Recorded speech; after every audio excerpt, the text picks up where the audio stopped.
to today's topic, and I want to go over a quick trick that you can implement immediately, but it is something that was really instrumental in giving me peace of mind while I was trying to lose weight. So I've lost over 80 pounds. I've tried a million diets, literally you name it. I've probably tried it. And the reason I tell you this is because me and the relationship, or me and the scale, had a very bad relationship. Does anybody else have a not so great relationship with the scale? Or it's a little rocky sometimes. So for years, I had a horrible relationship with the scale where it would kind of be one of two extremes. Either I would be hyper focused on it and obsessive over it, and weigh myself way too often and put too much meaning to the number and let the number completely change my mood and ruin my day, or make me say screw it and ruin my diet because I was putting in effort but not getting the results that I wanted. Or on the other end, because I had experienced so much negative energy and negative experiences from the scale, I would then just avoid it completely. So I wouldn't even check. And of course, when we avoid things, they tend to get louder. So when I was avoiding the scale, that's usually when I would gain even more weight. So for long time, I was living in those two sides, those two extremes, either obsessing over the scale or avoiding the scale because I was afraid of it or didn't want to be triggered by it. And if that's kind of where you've been, or if you've kind of tackled that a little bit, but there's still some power that the scale has over you, I just want to share two tools, two tricks, or two, even you can call them reminders, of how to improve your relationship with the scale, which will in turn calm your mind and allow you to make better, less irrational decisions on your journey. Because when we get emotional, we tend to make our decisions in the height of emotion. And an emotional decision usually isn't the right decision, right? Now, a good decision can have emotion behind it, but usually in the heat of the moment, nothing good ever comes from that, right? So these two little distinctions or little tricks that I want to share. When you're looking at the scale, okay, first thing you have to do is realize that it is a tool. And it is a way to measure your progress. It is just a machine that's going to feed you data. Okay. If you do not understand the data will freak you out, or you will misinterpret the data. And if you misinterpret the data, you will make the wrong move. Whether that is continuing to do what you're doing when you should stop, whether that's changing what you're doing when you should continue to do what you're doing, or whether that's giving up altogether. So there's a piece of data that is meant to navigate your journey, not determine your journey. Navigate it properly. So that's the first perspective shift that we always, or at least I found I needed to constantly drill into my head. It's just a piece of data used to navigate my journey. It will not determine whether or not I stop, change, or give up my journey. Okay. Now, there's two ways to use it in terms of collecting the data. Okay. Now, you have to collect the data the right way. Otherwise, you don't know what's going on. You misinterpret it. You make the wrong decision, like we just discussed. So the two ways that you should be using the scale, if you're listening to me talk right now, is number one, a daily weigh-in, and number two, a weekly comparison. Okay? That is how you should be doing it. If you want to lose weight, you have to look at the scale frequently. If you want to save money, you have to look at your bank account frequently or your credit card statement frequently, right? So we can't avoid it, okay? And by facing it more frequently, like daily, you're now taking control back, taking the power back. But the caveat is, in order to avoid obsession, you have to understand why we are weighing in daily. And this is where this peace of mind trick comes in. So daily weigh-ins, why do we do them? If you are jumping on the scale every morning to measure your progress, to be reaffirmed and justified and verified that, yes, I'm doing the right thing, you will be disappointed and you will be steered in the wrong direction. Okay? Daily weigh-ins are, number one, meant to keep you on track, just because staring at a number every day means it's at the top of your mind, which will mean you probably make better decisions throughout the day. But most importantly, my beautiful fit queens, is A daily weigh-in is there for you to learn your body. If we understood our body, we wouldn't have gained weight in the first place. If we understood what it needed, what it was asking for, what wires were crossed, what hormones were off, what made you bloated, what triggered your cravings, X, Y, and Z. If we understood our body in the first place, we wouldn't be listening to a call like this in the first place, right? So your daily weigh-ins are going to give you so much data that you can finally start to learn your body. So you can learn, oh, I didn't have a good sleep last night. The scale's probably not going to have moved. Oh, I started my period yesterday. Maybe the scale is going to go up a bit. Oh, I drank tons of water yesterday. Maybe the scale is going to go down and flush out the sodium, X, Y, and Z. So your daily weigh-ins are going to teach you how your body naturally fluctuates. Because guess what? It fluctuates. You will not, I repeat, you will not start your weight loss journey and step on the scale every morning and see it go down every single day. That is just not how it works. Unfortunately, I'm sorry. It's not that easy. If only it was. So please do not step on the scale every morning with the expectation of that being the measure of your progress. What you do is you collect that data so that you can understand your body and not react. You can respond accordingly, not react. When we react, we make emotional decisions. When we respond, means we've studied the data and we act accordingly, right? So do you know why the scale jumps up so high? Do you know why it plateaus? And do you know why it goes down sometimes? Have you learned your body enough to be able to predict what the scale is going to do before you even step on it based on how your day or how your week went? So that is a trick that I didn't learn for actually a very, very long time into my weight loss journey, because I would either overuse the scale for a short amount of time, misinterpret the data, which would make me say screw it, or I would just avoid it altogether. So I never had enough information to understand why the scale was doing what it was doing, because that's the biggest problem to begin with.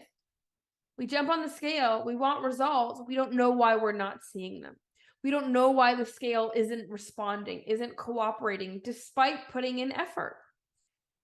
And when we don't know, we're unclear, we're overwhelmed, we get anxious.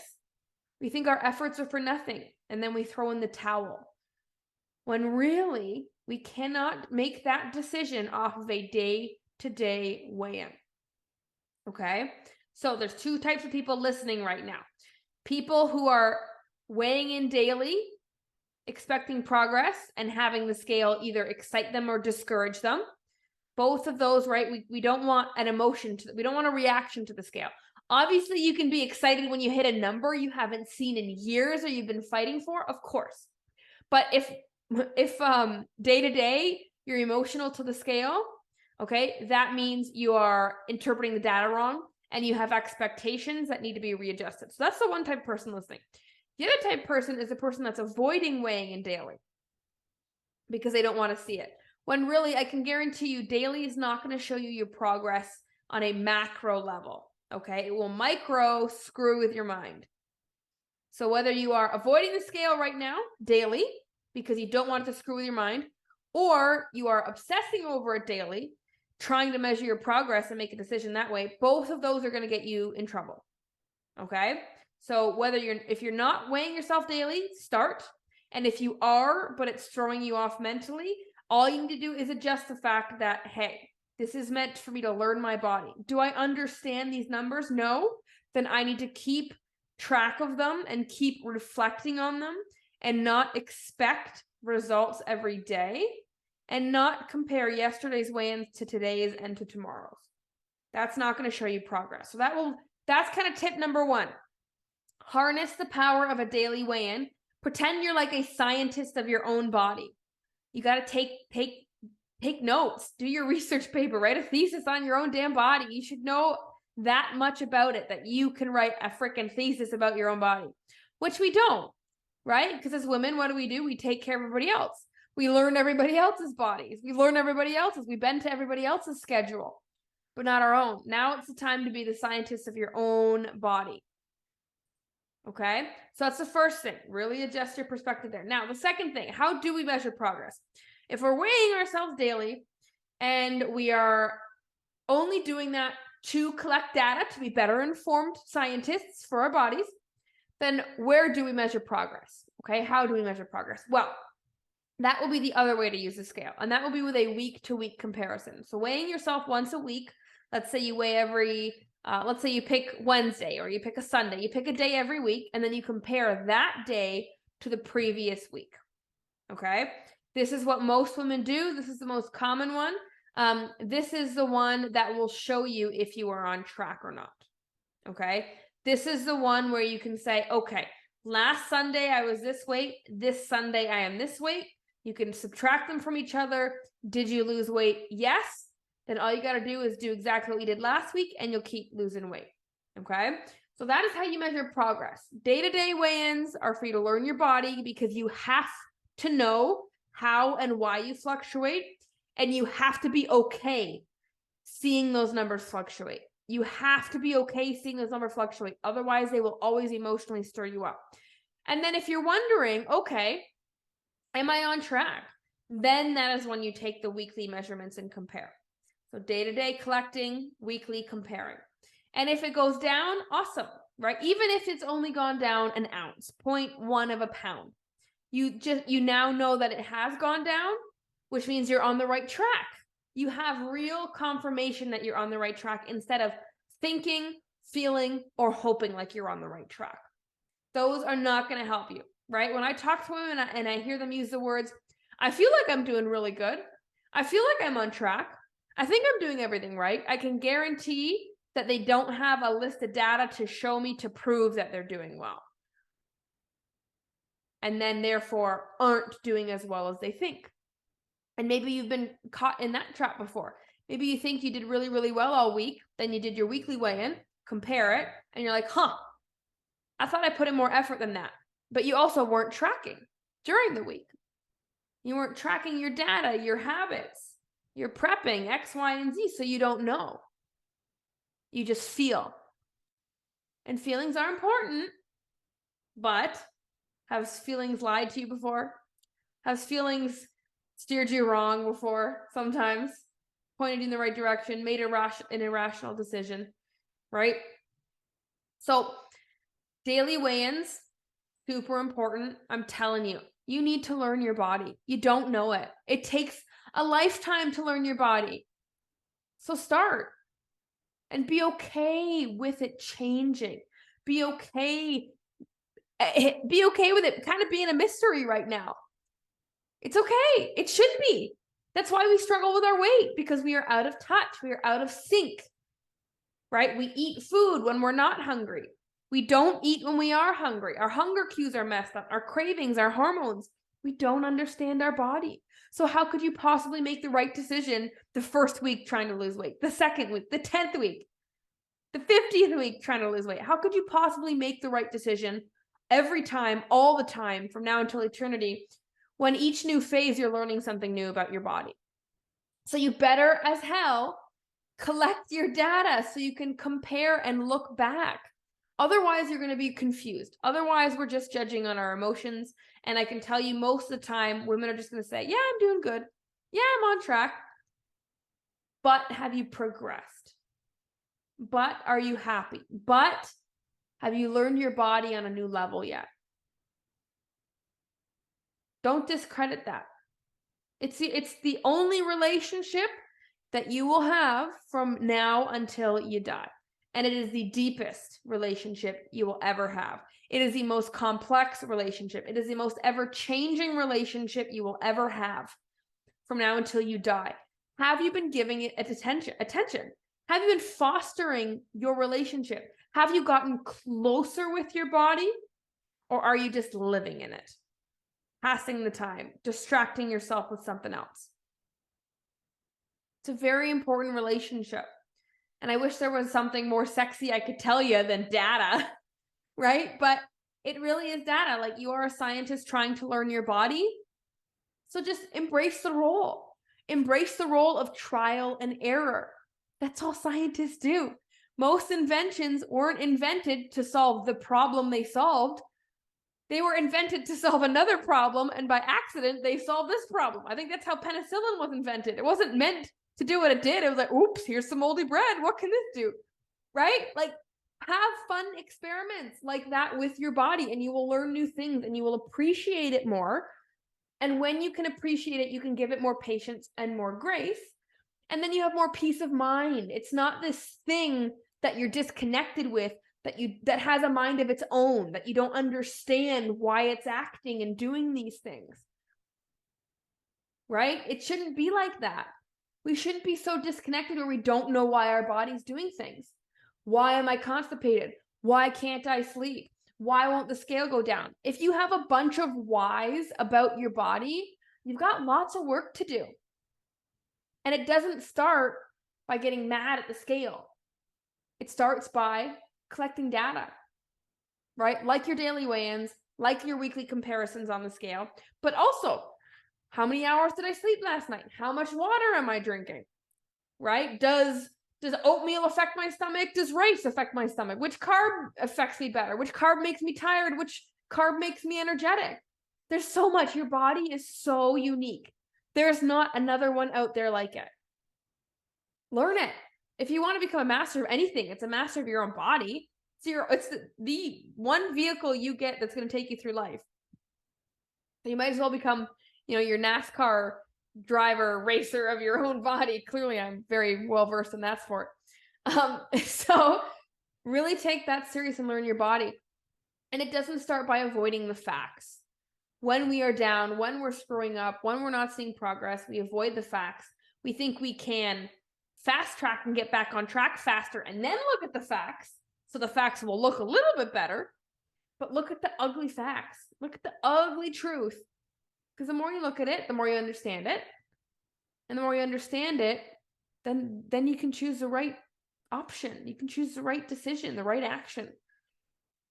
Because most of the times, when you're trying to lose weight and you're not seeing results, or you're not seeing results at the pace you would like, it's just because your energy is frazzled, you're confused, and you're putting that energy in the wrong place. That's it.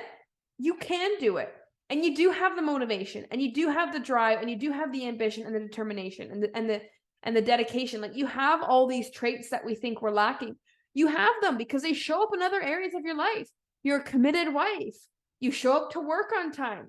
You provide for your children, X, Y, and Z. Like, you have these traits that would benefit you in weight loss. It's just because we don't understand where our body is at and what it's doing, we're throwing things to the wall hoping it sticks. And when it doesn't, that's not a signal that it's the wrong thing.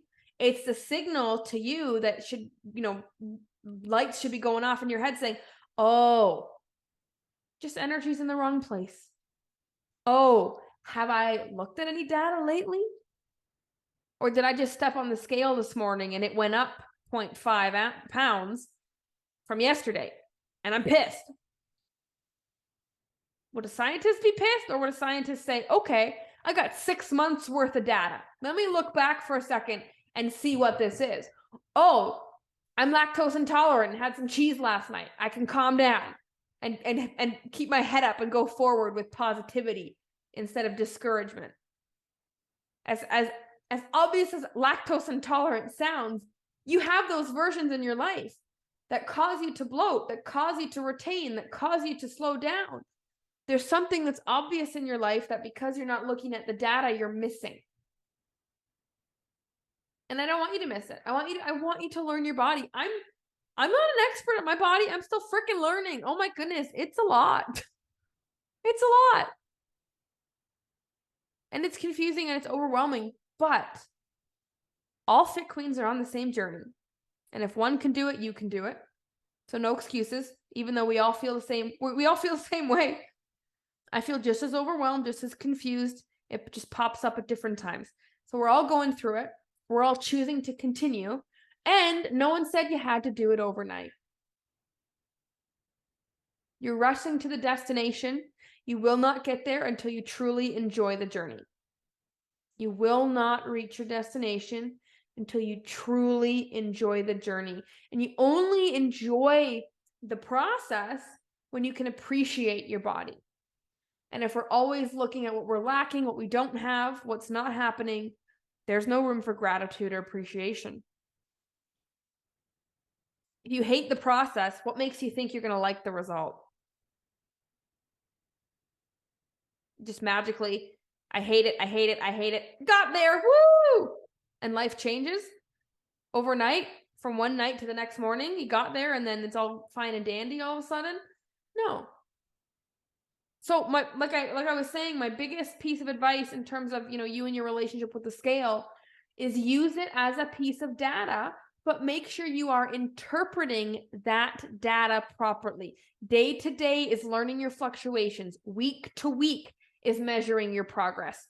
Big difference. Big difference. You're a scientist. Put on that thinking cap and pull data from wherever you can. Start with the scale, then go out, pick somewhere else simple that you can keep track of, right? Ryan and I, we weigh ourselves every day. We also track what time we wake up every day. We track, did we follow our meals every day? And I can tell you, when I have a bad day, I can go check my data and I'd be like, duh, I could have predicted that. I slept in 30 minutes. Every time. And there's something like that for you. It's linked back, and I don't want you to miss that, because it makes life really simple when you can say this caused this, instead of, where do I look? Because then we choose not to look, because there's too many places to look, right? So if you judge a fish by its ability to climb a tree, you're going to be super disappointed. If you look at your weight every day, expecting that to show your progress, you will be disappointed. And when you're disappointed, you're going to be more likely to give up, right? We are surrounded by data, but we're starved for insight. Put your blinders on, choose the data, and then look for the insight. Not just collecting as much data as you can, right? Like reading all the diets on Google, right? Keto, fasting, Atkins, X, Y, and Z, right? Don't fill your head with all that data. Hone in on yours and put insight to it. We're starved for insight. We don't understand all the stimulation we're getting. Understand yours, nobody else's, and nothing else. Yours. Be insightful. Get insight. Gain insight. It takes time. Because if you can't explain it, you don't know it well enough. And if you don't know it well enough, you don't deserve to have it. And why would you get it? How would that even make sense? Do you want a doctor who kind of knows what they're doing? No, right? So why would you want to be that version on your body? If you cannot explain why your body's doing what it's doing, what the scale's saying, what the data means, if you can't describe that, then you don't know your body well enough. So why should you reach your goals? If you haven't worked towards mastery of your body, why would you lose weight? Why would you be at your goal? It just doesn't even make sense, does it? Makes sense. You can't explain it. That's the first step. Right? If you can't explain it super simple to a third grader and have a third grader understand why your body does what it does, then you don't know it well enough yet. So that's where you should start. Right? Because you can give a freezing caveman a pack of matches. It's the answer to his prayers. He doesn't know what the hell it is. He's going to stare at it. He's going to throw it at the ground, try to eat it. And he's going to freeze to death. When the answer was in his hand all along. You have the answer. You're not looking, or your perspective is wrong on it, or you're not paying attention. So, if you take anything away from this call, it's be your own scientist on your body. Experiment, collect, analyze, do it again. Because that's the only vehicle you're going to get, and you might as well be an expert on it, especially if your goals are important to you.